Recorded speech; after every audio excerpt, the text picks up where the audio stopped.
It's approximately 1:40. 1:40 in the afternoon, September 22nd. Now I've disposed of most of the urine that I urinated the last 2.5 days, except what I've urinated over the last half a day. When I call 911, I can show them, but they're not going to let me bring it to the hospital. I've also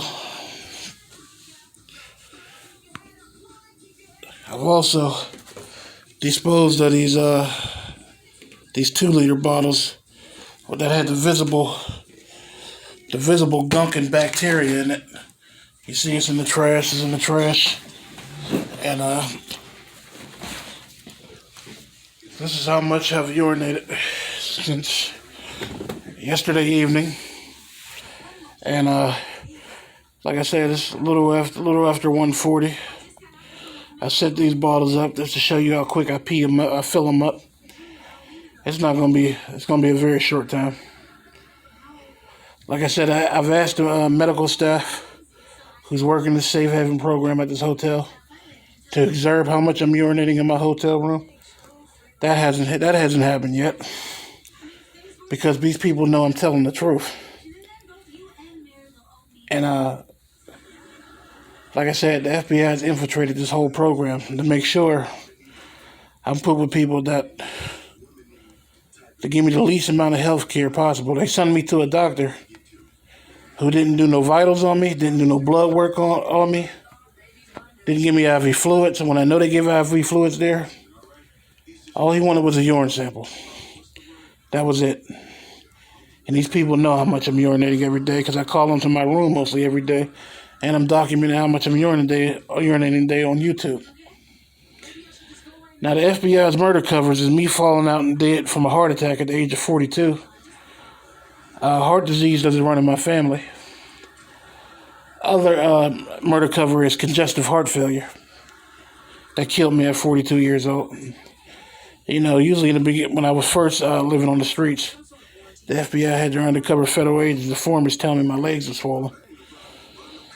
And only one time that actually I noticed my legs were swollen. That's when I was drinking a bunch of Gatorades every day. My mouth got all real dry and I was thirsty. I was having too much salt retention in my body. When I stopped drinking that, my legs went down instantly after a few days. So congestive heart failure, me falling out and dead from a heart attack, and the coronavirus. These are the FBI's murder cover.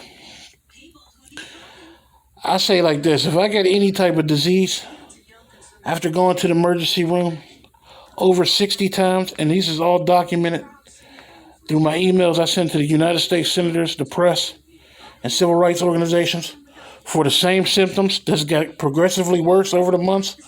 But anybody listen to my 911 calls after my death, after my murder, well, see, I went to 911. I went to the emergency room for the same things all the time.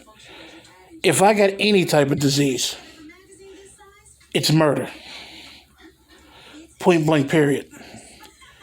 Like I said, I just got my labs because the FBI never puts my labs on my discharge papers. The last time they told me I had abnormalities in my blood work was July 2nd. My white blood cell count was high.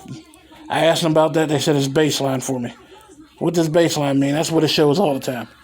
I said I've never had high white blood cell counts in my life until the FBI took over my health care and let this infection fester in my lungs and my urinary tract.